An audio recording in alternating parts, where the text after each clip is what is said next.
I want you to move from overwhelmed by information to confident in what really matters. I want to help you move from being unsure towards direction and purpose in your healthcare. I want to introduce you to health experts. I want to let you in on tough conversations on women's health. I want to give you a place where you can lean in and learn how to take care of yourself. Let's transform your health. Let's get clear on your goals. This is Women's Health Unplugged. I'm your host, Dr. Jordan Robertson, naturopathic doctor. Welcome to another episode of Women's Health Unplugged. Imagine if you felt food freedom. And we've talked about this conversation on the podcast a lot. And really, it's been a huge theme in 2020. The topic of dieting, the topic of food restriction, the topic of elimination diets. And today I'm joined by a good friend, colleague, and absolutely amazing woman, Sylvi Martin. And we are going to try and introduce the topic of intuitive eating. Well, Sylvi, you are going to introduce the topic of intuitive eating, and I'm going to try and follow along. How's that? Sounds good. Sounds good. Where would you like me to start? Well, first of all, I just want to say thanks for spending the time with us. I know that you are passionate about teaching women about intuitive eating. Your background is rich as far as working with women across all spectrums of mental health. And so I'd actually love for you to start there. Like, can you walk us through our journey of getting to this point in your career? I know that you have some great things coming up in the world of intuitive eating that we're definitely going to talk about as well. But I want you to basically walk us through how you got here so that our sort of curious women who I'm sure by this point have heard this term before, but maybe can understand where you come at it from. Thanks. Well, I was one of those really weird kids that I started with nutrition very young. When I was 13, I was responsible for cooking family meals, mostly because I was the first person home from school. And my mother has a history of heart disease in her side of the family. So she was always really interested in pursuing health and preventing heart disease, doing whatever she could do. So she basically gave me a Heart Smart cookbook put out by the Heart and Stroke Foundation and just set me loose in the kitchen. And I think that was really helpful. I essentially knew I wanted to become a naturopathic doctor from when I was about 16 years old. And I took a very windy road to get here. I first decided to pursue a nursing degree at Laurentian University, and I became a mental health nurse. So I was working, when I moved to Toronto, I was working in acute care psychiatry at St. Michael's Hospital in Toronto.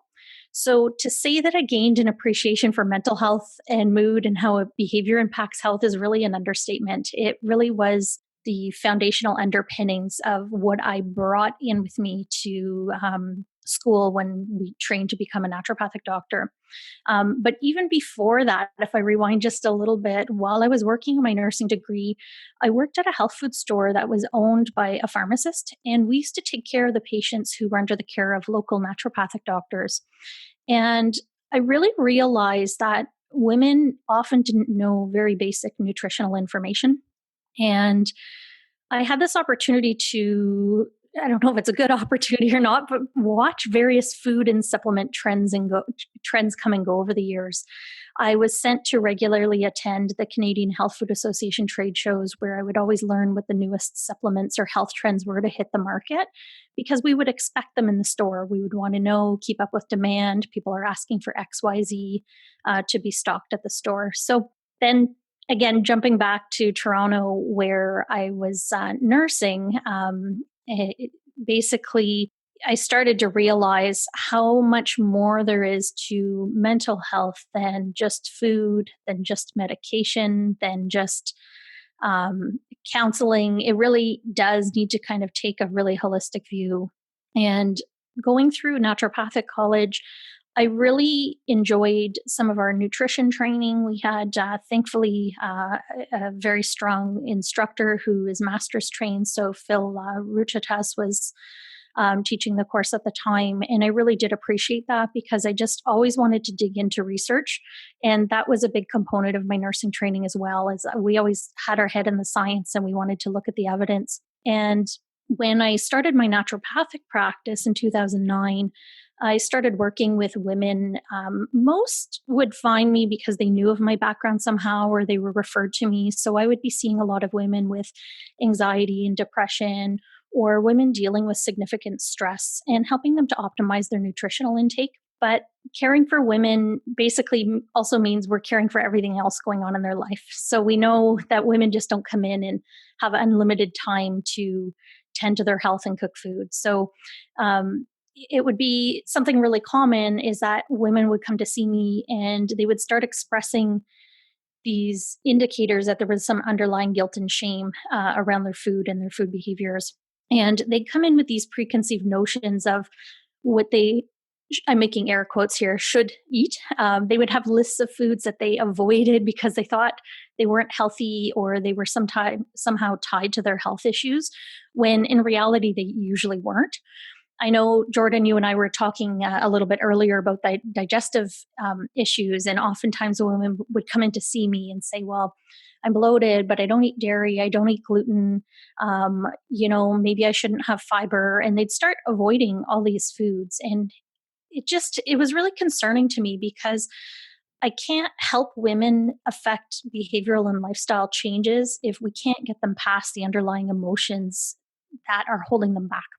And it doesn't matter what kind of plan we can offer. If we can't help that woman move forward through their own mindset and help find things that motivate them and look at their relationship with food and help them improve that relationship with food, then we're not helping them. It's not going to help a woman to give her food rules. So I ended up pursuing additional clinical training. Something because of my nursing background and my psych nursing background, I do have a strong love for incorporating mindfulness based techniques into my practice. So the whole time as a naturopath, a lot of my continuing education was in mindfulness clinical skills to bring to the table, helping women with their anxiety through mindfulness. And I ended up pursuing training called mindfulness based eating awareness training. So this is actually has been clinically studied. So it came across, I saw it in the research. I thought, oh my God, who is this woman, Jean Christeller, who is a PhD psychologist? And she worked a lot with John Kabat-Zinn at the University of Massachusetts. And for those of you who might not know John Kabat-Zinn, I'm sure many do by now, but he is a pioneer in incorporating mindfulness-based stress reduction. So Jean Christeller started applying this to eating behavior. And the program, so I did some clinical training with her, and the program basically helps to teach women to tune into their inner wisdom and also recognizing outer wisdom that we might gain from nutritional information we learn, nutritional facts, for example, but also learning and helping them to connect with their bodies, recognize their hunger, their fullness, their level of satiety with food, and the information that they receive from their body when they're eating particular foods. So I brought that back to my practice and then continued to pursue training in mind-body medicine and evidence-based nutrition through Harvard. And then I eventually came across intuitive eating and thought, well, what is this intuitive eating? And being the, natural evidence digger that I am, I've found the people who originated the intuitive eating movement in the 90s, Evelyn Tribal, who is a master's trained registered dietitian, and her colleague Aline Reich, and she's another dietitian. And they were noticing issues with women and eating behaviors. And they basically put together 10 principles that really help women to get in tune with their eating behavior. And I guess I can introduce that a little bit to you if you're interested. Yeah, I would love to go through then. And I think with some of the questions I have for you, I'm sure that they will come up. It's so funny. I worked in a health food store and it was one of, and what you said there is exactly that experience. It was like, well, what's the treat of the week kind of approach, right? And not that it's its whole industry in and of itself, but I remember like the perfect example is Oprah mentioned that she had a neti pot. And Yep. then for weeks and weeks and weeks, we had people line up when the neti pot shipments came in, and we would have there were no neti pots to be seen anywhere, neti pots flying off the shelf. And it was like, but that was not a unique experience, maybe not on that magnitude because that Mhm. was Oprah, but there would be this like trend towards like, what's the newest, latest, greatest, right? I always pick on Mhm. goji berries, but there's, there are these trends that would show up Yeah. and people would come to the health food store and want in on what like the next greatest cure Mhm. was. Mhm. Um, and it's so interesting because it's exactly that pursuit of bright, shiny, quick, instantaneous, novel Mhm. that actually is perpetuating a lot of these challenges in the like integrative, naturopathic, nutritional world. Yeah. Yeah, I agree. And the health food store that I worked at, it was owned by a pharmacist. So one thing I love about him, he was a huge mentor in my life, Jerry Lada, and he would help me dig into research. So if we saw a new supplement, if we were worried about something interacting with somebody's medication, he'd dig in, he'd share the articles with me. And I just really love that because I was already evidence informed from my nursing undergrad, but he would just bring more to the table in thinking more of the conventional integrative method. So I already had this mindset going into the naturopathic college and learning like where is the proof behind something. So it's just really interesting because something I'm always thinking of and I'm thinking of even more now is when we look at nutrition information, I don't consider there to be evidence for nutrition information until we see 5 to 7 years out after someone has done something because you can't take this certain type of a lifestyle or way of eating and think, okay, we're going to follow this for 2 months and I'm going to have these long lasting health changes. And if anything, and sadly, what we're seeing is that there's actually more negative outcomes to short term dieting because it perpetuates weight cycling. And that means essentially when a woman could be at a certain weight, drop 20 pounds, gain maybe 30 back, and then they're bouncing around in their weight over the years. And this is actually leads to worse health outcomes than women who never dieted at all and might have been what society would say, again, air quotes, overweight. If she never even changes her weight, but she's pursuing different health avenues or health behaviors, we can get better health outcomes. So we get so stuck on the concept of weight with women and what we're teaching women in media and teaching women in society. And, it's just, it's a dangerous road. And when you look at the history of where women's weight was actually started to become a focus back in, like, we're talking 1500s, 1700s, 1800s, 1900s, physicians got involved and decided, oh, we need to tell women how to take care of their bodies. Um, there are a lot of roots in racism and actually fearing black bodies and changing, trying to achieve this higher status because we're thinner and we must be the best race. And it's an uncomfortable conversation to have, but it is an important conversation to have because if we don't understand where fat stigma or weight stigma comes from, we need to be exploring those roots, right? So, a really good book that I just finished reading a little while ago, and it's kind of circulating to some of my neighbors now, is Fearing the Fat Body by Sabrina Strings. And this is one of the nicest pieces of work I've come across in a really long time.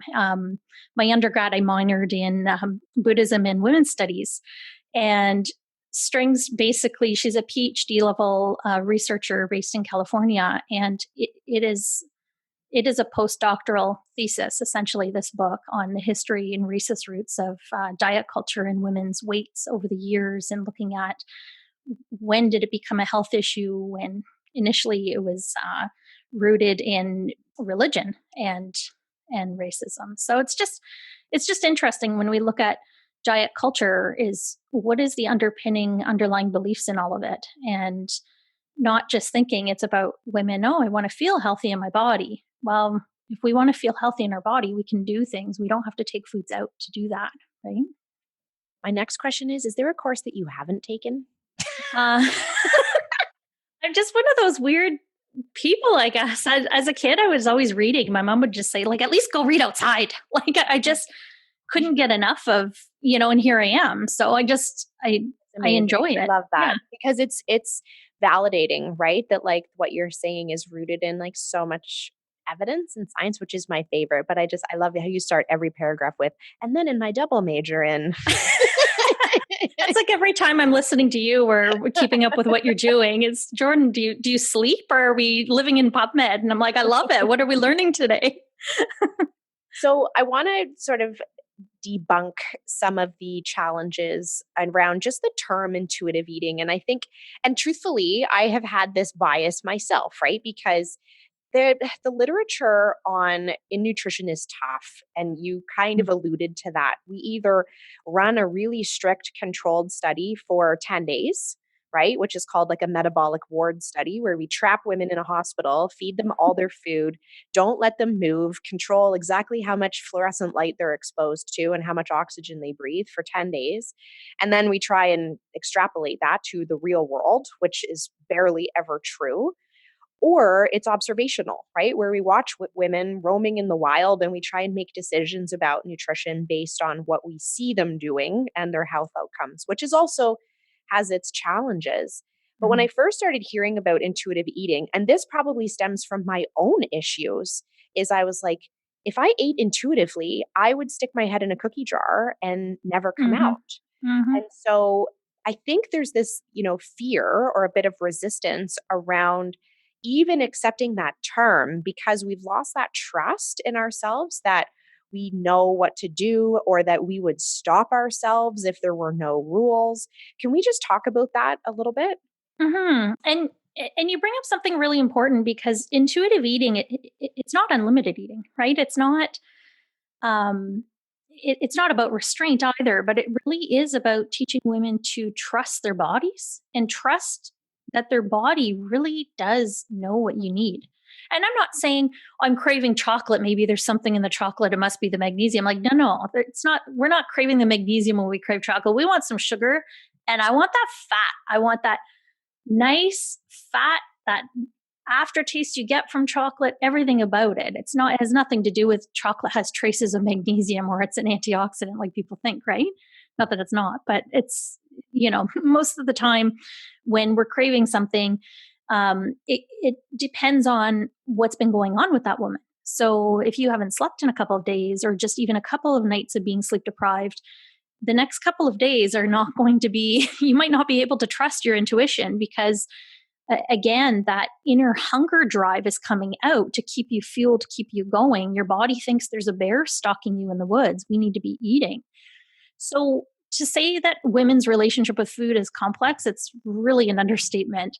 Um, when we talk about intuitive eating, really the key factors are rejecting the diet mentality, helping women to honor their hunger and make peace with food. But in order to do this, we really have to start challenging food rules. And we need to help women to get in touch with their level of hunger and their fullness.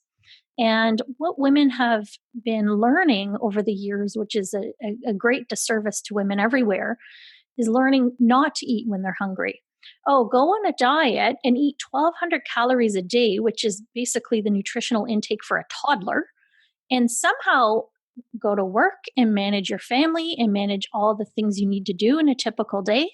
And no, don't go and open that box of cookies in the evening when you're hungry. And what often happens, and I know we've had conversations like this before, and I know you're a huge proponent of fueling properly, which I agree with. So, if women aren't actually eating enough to meet their caloric needs and the demands of their body, they won't be in tune with their hunger, their fullness. They will not have peace with food because as they're prepping their child's snack, they're devouring everything around them because they haven't consumed enough to keep their body primed for the day. So it's not just about letting go of food rules. We really still need to honor our health with nutrition. And women are not being taught nutritional literacy. It's really, we grew up learning, okay, Canada's food guide, but really, do we learn how to apply that? And is the food guide the best? I think the food guide works. It can be used. I think there's a lot that we can take from that can be a helpful guide, right? Air quotes guide. But I just think we're really not helping women to get in touch with the eating behaviors and learning about nutrition and how to really essentially feed themselves well, right? Absolutely. And it's hard. This is a hard barrier to break down because quite often the, chief concerns that women walk through the door with, whether it's fatigue or brain fog or poor sleep or hair loss or right, like the list goes on of things that we would maybe classify as like women's health issues are can be so deeply tied to inappropriate fueling through the day, and yet Hmm. that's never the solution that they think they're going to be offered. And Yeah. so it's such an interesting conversation to try and overcome. So I never thought I would talk so much about people's relationship with food, their relationship with their body, the things that they learned about themselves and their body and food as they were growing up. I always kind of imagine nutrition to be a little bit more transactional, right? Like Hmm. eat some lean chicken, throw some broccoli in there, put some olive oil on it, have some rice, and let's call it a day. But instead, the barriers that we're trying to break down is yes, fueling your lean tissue is important. No, you don't need to restrict those carbs. Yes, you can swap out the rice and have some bread if you want to, right? Like that's actually the conversation. It's about like trying to overcome those preconceived notions and beliefs about how women should be fueled. Yeah.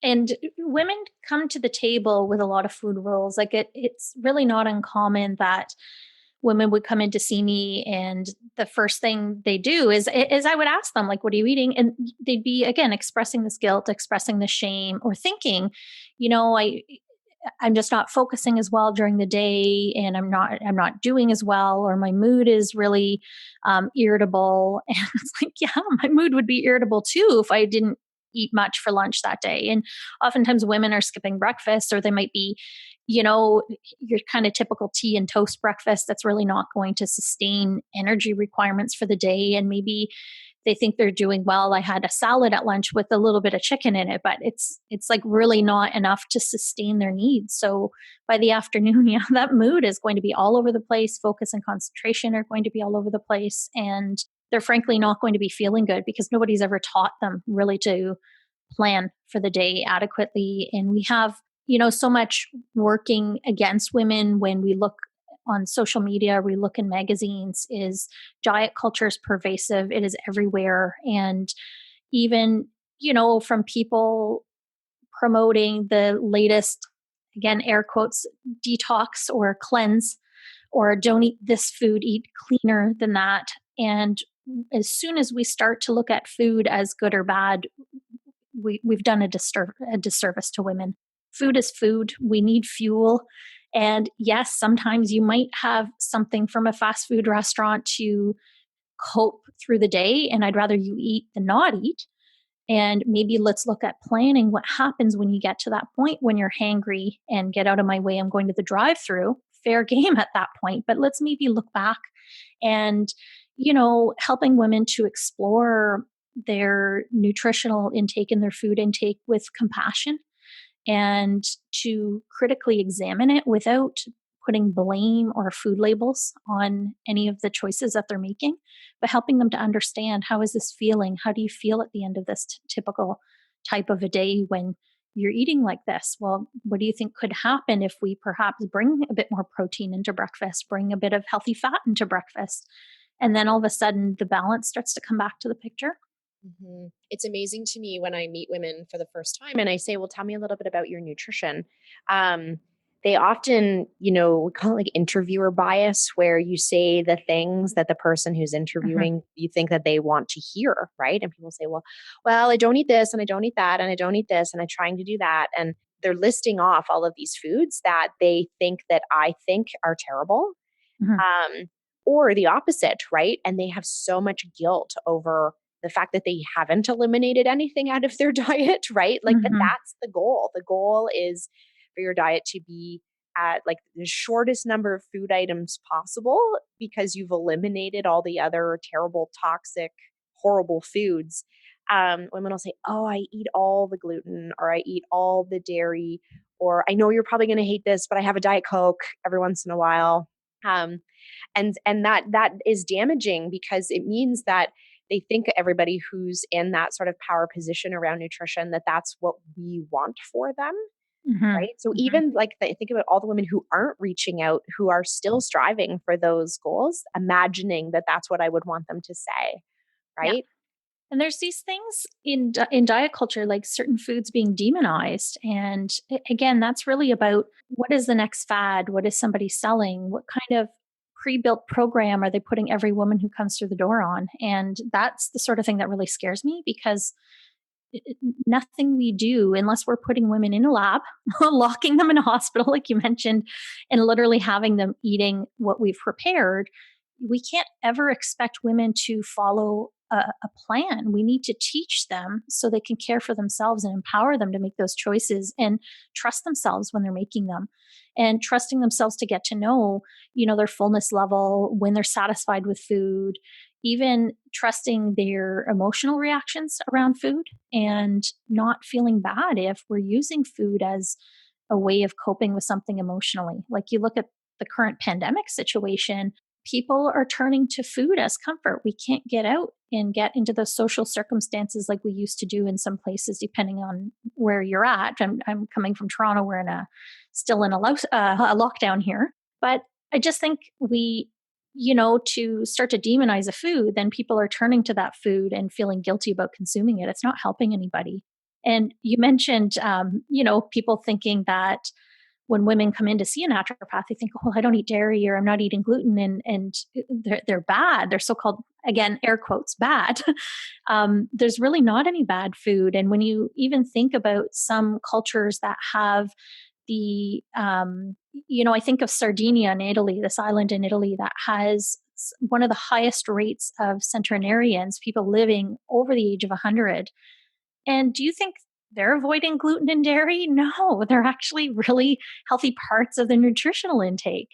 And it doesn't just come down to what they're eating, it comes down to lifestyle as well. But I just really think, we can't demonize any foods. And we're seeing that everywhere. We're seeing food police, we're seeing food shaming, demonizing foods like sugar. Like, no, we shouldn't be eating kilos of sugar a day, but women are avoiding fruit. Like I have women that haven't eaten bananas or berries in years because they're worried there's sugar in the fruit. And I'm like, there's antioxidants in that fruit. There are minerals in that fruit. We need that fruit. Let's get that coming back into the nutritional intake, right? Yeah, I think you're helping me answer this question like around how much learning needs to happen, right? And I think because so many women don't have that baseline knowledge in nutrition, right? I always say like generally people can't point to items on their plate and tell me, how much protein is in it. They don't Mhm. really know how it fits in with their caloric needs. And that's like besides the point. Like, and I don't mean like tracking their calories. I just mean like people don't know what their fueling needs actually look like, right? And so we've got women Mhm. who eat the 1100 calorie day, and then women who have the 3500 calorie day and actually maybe don't really see the difference between those two things. Yeah. Um, and so I think you're helping me understand that like there is some learning that needs to happen, and getting started on this process probably is one that requires a little bit of like leaning in around learning about your nutrition, but then also having, I love the term compassionate curiosity about what's going on with you, right? So if you are eating a bag of chips at 4 o'clock, that you have the ability to look at that a bit more critically or compassionately at the same time and say, Mhm. how did this happen? Right? Like, oh, I skipped lunch or I ate a baby bell cheese and that wasn't enough. And here I am struggling with my cravings versus the usual sort of guilt, shame, and then often rebound restriction that women have when they feel like they've messed up on their diet. How does a woman get started on this process? Like, what are these like first steps? So just thinking about my listeners Mhm. now who are like, first of all, I'm not sure they totally believe us that they could move towards intuitive eating, although hopefully by the end of this we convince them they can. But what do they need to start thinking about to even know if this is a path that's going to bring them some peace? Mhm. I think one of the first things is just being open to exploring the foods they're eating and their behavior with food. And again, the relationship with the food is important. Eating needs to be enjoyable. It needs to be flexible. Most of all, it has to be sustainable. Food rules and food restriction, typically, this is not sustainable long term for most women.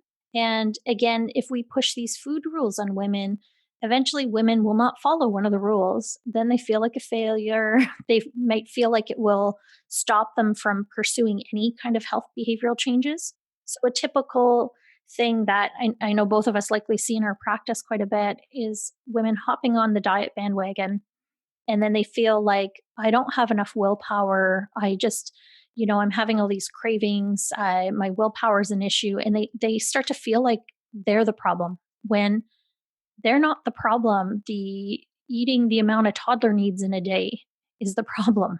So it's not about, women can meet their health goals, they can take care of their metabolic needs, they can improve how they feel in their body by making choices that resonate and that are in tune with what their body actually needs from them. And we've, for so long, been basically training women away from trusting their bodies. And when we start to work on that a little bit more, women gain a lot of insight. Like, for example, I had a patient who was pre diabetic and struggled with blood sugar fluctuations, and honestly came in and had tried every diet under the sun and thought, I have no control around cake. I have a sweet tooth. I can't control myself around things. And when I looked at what she had tried over the years, so my first thing is I want to look back and understand. I don't want to just start, okay, I'm going to put you on a diet. That is not, I don't put any women on a diet. I help them optimize their nutrition. But I think when we looked back, we realized that there had been so much restriction that she really didn't trust herself around food. So one of the first things I did, and I'm not about to tell anybody, go eat unlimited cake for life, cake every day, right? But she literally was avoiding cake. And then all of a sudden, anything with sugar is so-called, again, air quotes, bad. And that's not the case. So we actually had put in an activity where I actually wanted her to have some cake, but I wanted her to sit and enjoy it and actually tune into hunger. I had helped her with some activities to resonate with how she feels in her body, tuning into kind of even hunger and stretch receptors in the stomach. There are activities we can do to help women become more aware of when they're becoming full. And she finally realized in the past she would have had 2 or 3 slices of cake. She could have a half slice, thoroughly enjoy it, not be trying to restrict, because it wasn't about, you can't, I said, have the cake, but I want you to really enjoy it and do this mindful activity and intuitive eating activity as you're eating it. And she started to realize, I can have this. I can have power around food. I can be at peace with having it and not carry a guilt trip for the next couple of days. And it also wouldn't throw her blood sugars off for the next 3-4 days. And she actually tracked well enough that she knew, if I have this, if I binge or I overeat, I will see my blood sugar levels affected for the next couple of days. So we were able to get better balance, better glycemic control, so better blood sugar control, improve some of the parameters around the pre-diabetic state, but without, again, having her feel like she can't have sugar. So it's really about learning what the eating relationship and tuning into that relationship with food and helping women to improve it. Like if women are in a bad relationship with another person, like if we had a toxic friend, what do all other women do? Get that girl out of your life. You don't need her, girlfriend. You're better than that, right? But what do? We let women shit on themselves when it comes to food. And, oh, I should do this, I should eat that, I shouldn't do that. And at the end of the day, it's not serving people. Like we're not helping women when we put more food rules on the plate rather than help them become more flexible as eaters. So it's really about increasing flexibility than looking at intuitive as being unrestricted, eat whatever you want all day, all the time. It's really when you start to trust your body, you know when you can naturally stop, and you'll feel satisfied and won't feel like you're out of control and can't stop eating, right? And there's some hints of cool research coming down the pipes around this, which I Hmm. love, where the one study I quote with my patients all the time, like around like taking intentional breaks from their plowing forward with their nutrition. Some great studies where, if we give one group a nutrition plan to follow and we say, do this or else, right? And then we give the other group the same piece of paper and say, we want you to try this for the next 2 weeks, but then take a week off and then try for 2 weeks and then take a week off and then try for 2 weeks. And if we catch up with those people like 6, 12 months later, the ones that we said, the like, do this or you're a failure, they actually don't achieve the health outcomes. And the Hmm. group that's given the freedom to fall off the wagon occasionally, or again, so many air quotes here, Yeah. what I mean by fall off the wagon is they gave them the flexibility of like, try this healthy diet for 2 weeks and then, you know what, take a break, go back to your old cultural diets, cool, and then try again. That those people achieved the health outcomes over the 6 to 12 months. And it's only because in the last few months they were still doing it, right? Like they Hmm. were still trying those healthy behaviors. Whereas the people that felt shame, they felt like if they got a little bit off track, that they had blown it, they never tried again, Hmm. right? They never got back on the wagon. They quit like 1 month in. And then 6 months later, they were still struggling with their food because they didn't see it as this flexible process. They saw it as a prescription Yeah. that that fed into this idea, if you're not doing this, like you suck, right? You're a failure. And I think one of my goals for women when they think about their nutrition is to understand how long of a game it is. And Mm. we've tried to package nutrition into this 7-day fix, 14-day meal plan, 21-day overhaul. And yet, like, that's not even a full menstrual cycle, right? And so, like, at the very least, let's try and get through one PMS window. But so often we've packaged nutrition in a way that is actually not looking at the long game. And and even when I talk about myself as an example, I'm like, I have a few different things that I go to for breakfast, right? I have a few different breakfast possibilities. And one of them is like an enormous breakfast. And I have that on a day when I know that I have to work consistently all the way till like 1 o'clock, right? Because I know I need to fuel myself. And then I have another breakfast that's the like toast and whatever, like grab and go, because I know I'm going to eat again in like an hour and a half, right? But when we've never thought about our nutrition that way, women don't have those skills and tools to be able to adapt their fueling based on what their needs are. But I did not get there overnight, right? Hmm. That is years and years and years of going like, why am I brain dead? Oh, I didn't eat enough for breakfast, right? Like, why? Like, years of adapting that plan, and it's not perfected, it's still in progress. But if we ever packaged that up for me as a 21-day plan, I never would have learned that there were going to be days when I needed different. Hmm. And I think you raise a really good point. I love that one. It's not even a whole menstrual cycle, because how many people online are selling these reset diets? What are we resetting in 2 weeks? Can you please explain to me? We are not resetting anything about our metabolic rate in 2 weeks. And we know, again, long term, there are issues with when women are engaging in short term weight loss. We know that it's typically not weight that they're not fat weight that they're losing. They're mostly losing water, and they're literally eating their own muscles from the inside out because they're losing muscle mass because they're not consuming enough. So they think, oh, like I'm seeing a change on the scale. The biggest thing I really want women to do, know how you feel in your body, but we don't need a number on a scale to guide our direction in the health plan. If there are some women who love to check on scales and just out of curiosity, but again, if you're focusing on a number rather than how you're feeling in your body, we know that if we're putting on muscle mass, that's going to weigh more than fat will weigh in the body. So that number on the scale now doesn't tell me that much about that woman.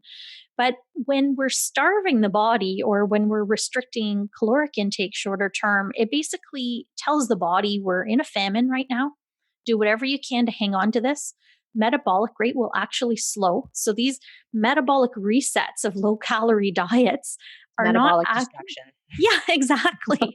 So we're promoting this short-term dieting that leads to the weight cycling, and then the women keep losing, regaining weight. But weight cycling can have really negative effects. So we can increase the risk of bone fractures from osteoporosis.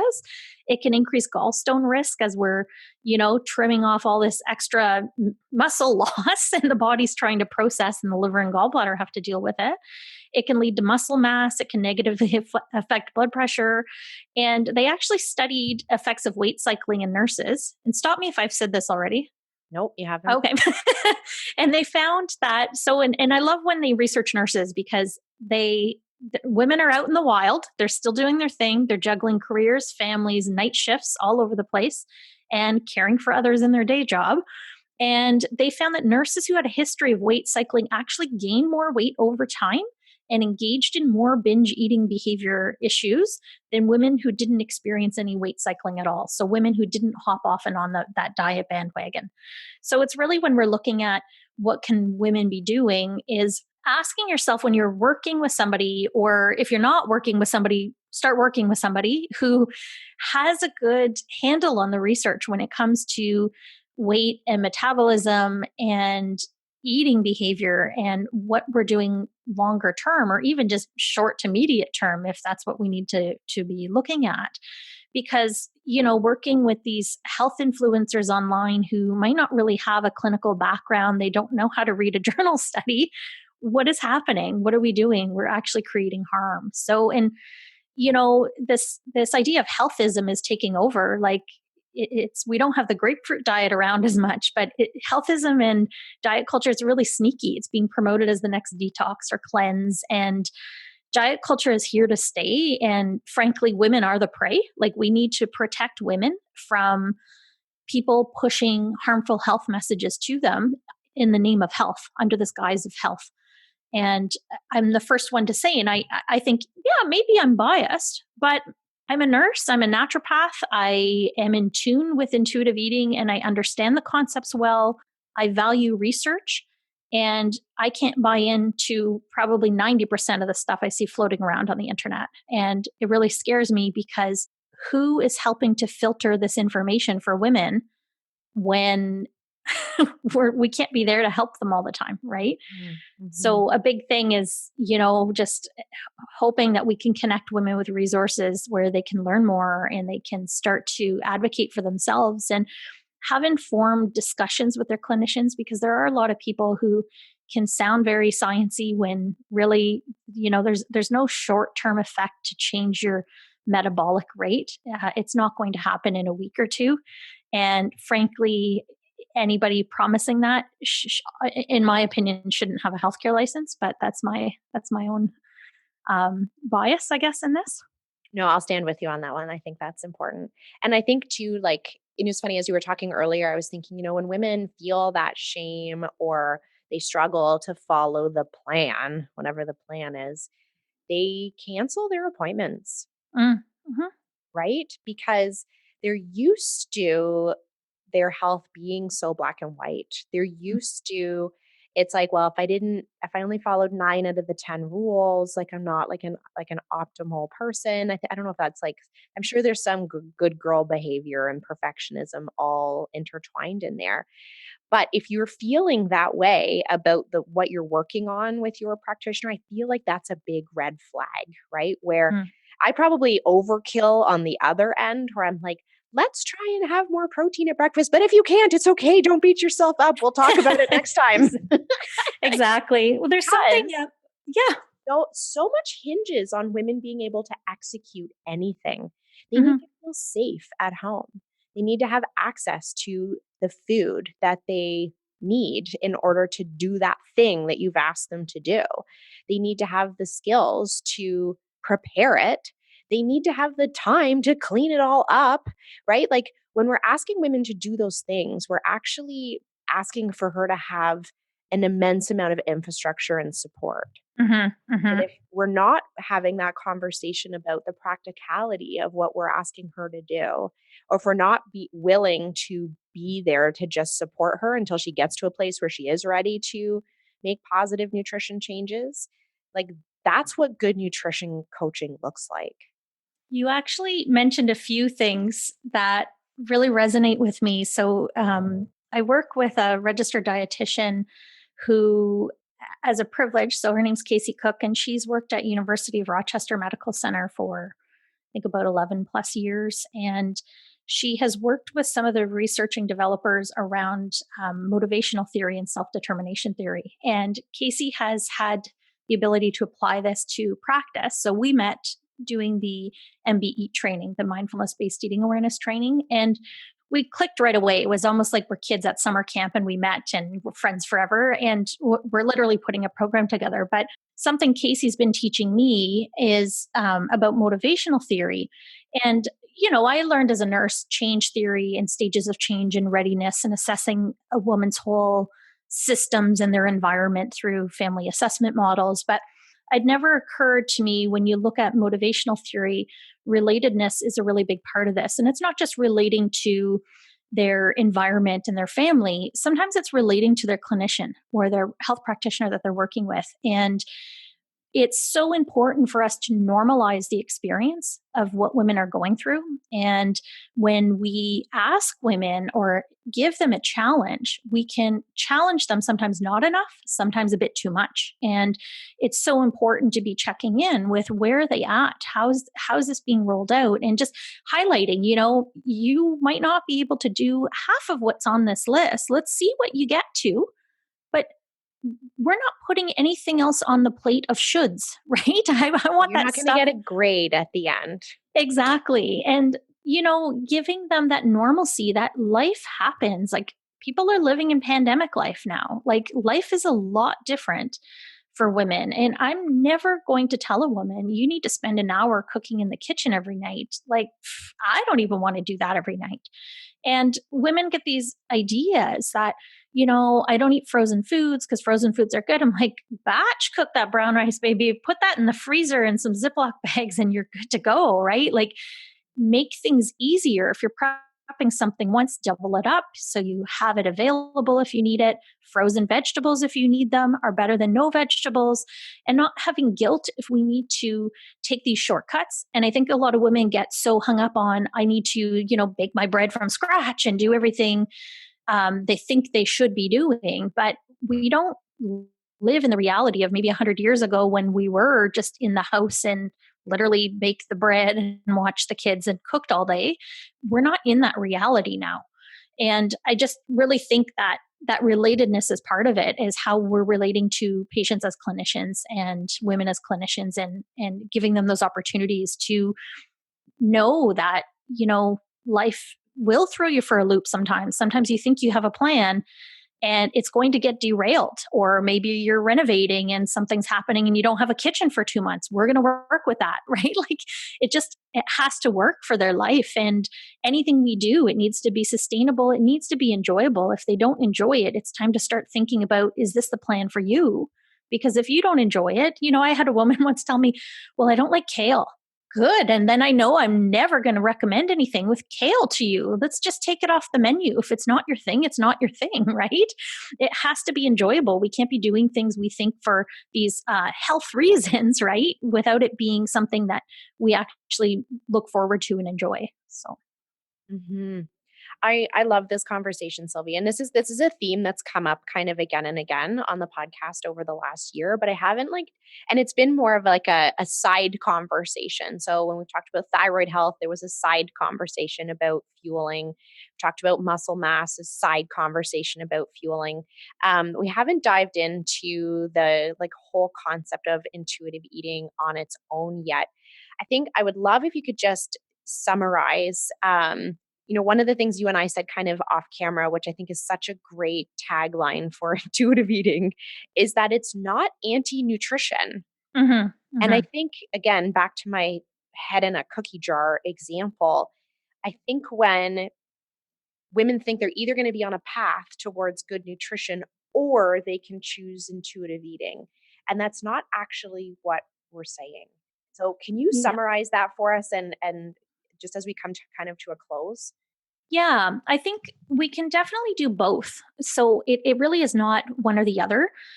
One thing I really like to do is there are assessments like intuitive eating assessments that Tracy Tilka has validated in research that can be really helpful for working with women to recognize what they might need to learn more, which intuitive eating aspects they might need more help with. So it doesn't necessarily mean, again, honoring hunger. There's this misconception with intuitive eating, like it means unlimited eating whenever you want, anytime, you're never going to stop. And that's not the case. It's really rejecting the diet mentality. We don't need to diet, but we want to honor your hunger. Are you fueled enough for the day? Are you feeling hangry at 2 o'clock? Then we need to reevaluate what's happening. Helping women to make peace with food, helping them to challenge the food police and these food rules, but most of all, helping them feel their fullness, get a sense of what brings them satisfaction in a food. When they have a craving, what is it they like? Do they like that sweetness? Do they like the salty? Do they like the fat melting in their mouth? And making sure they have time for those pleasures, right? And helping them to cope with feelings without using food, but not ignoring feelings. Sometimes we like to have a food because it's comforting and we enjoy it, and that's okay as well. But looking at how they feel in their body, how they're feeling about their eating, and helping them to respect their body. And another principle is finding joy in movement and honoring health with gentle nutrition. So it's really not about ignoring health. Like, for example, if you have high cholesterol or hypertension, I'm not saying go eat whatever you want for the rest of your life. I'm going to help you. Let's look at an approach and strategize some of your nutritional intake to see what we can do to address those health issues. If you're dealing with IBS and bloating all the time, yes, I want you to be able to have a good relationship with food and trust food. And that cannot happen if you're still feeling bloated. We need to work on that nutritional aspect first sometimes. Amazing. And I know you've got some projects in the works that are geared towards helping support women kind of move through a bit of a learning process around intuitive eating. Can you just share a little bit about what's coming down the pipes for you? Because I would love to be able to connect women to your work. Yeah. So my colleague Casey Cook and I, so again, Casey's a registered dietitian based in Rochester that I did training with in mindfulness based eating awareness training. And she comes in with a background in motivational theory. And what we're doing is we've developed a community called Nourishing Wellbeing, which is essentially for women to help them with a few key pillars in life. So, first is to gain some nutrition literacy, help them make peace with food. But the main pillars that we're using first are mindset, motivation, and mindfulness. And then we're bringing in principles of intuitive eating and mindful eating. We're also helping women to connect that mind body relationship into the picture. So, where maybe their sleep and their hormones can impact their eating behaviors, impacting their mood, impacting their overall health, where stress comes into play, for example. And then we're also teaching women staples of therapeutic nutrition. So they can learn a little bit more of the basics that they really aren't being taught anywhere unless they happen to work in healthcare, right? And pursue it on their own. So that's essentially what our program is doing. And we're working with women, and it really is a community just for women. So it is very safe. And that is one of the key pillars of the program, as well as making sure we have a safe space for women to connect and learn and to work on some activities that can help them to gain insight and help guide their discussions with their own clinicians. So it's not a treatment program, it's really an educational membership that women can learn more about themselves and help them have those conversations with their healthcare providers or practitioners. Amazing. I'm so grateful. Well, first of all, I'm so grateful that we know each other. We are two Yeah. peas in a pod, you and I. I And wish we'd been in school together, but I would have been just working anyways most of the time. But I am really glad our paths have crossed. I keep saying to Jordan, I'm really her number one groupie, but I can't consume enough of what you put out. the feeling is mutual. We're each other's biggest fan, I think. I'm so grateful for you to give the time for us to chat about this super important topic because it's an area that I've had to do a lot of catch up work on over the last few years in my practice. And it's so nice to be able to have that conversation, someone who breathes it in their clinical practice too. and who's such a great resource that I can point people towards to learn more about this. So thank you so much for spending time with us today. Thank you. Thanks for having me, Jordan. Always great to connect with you.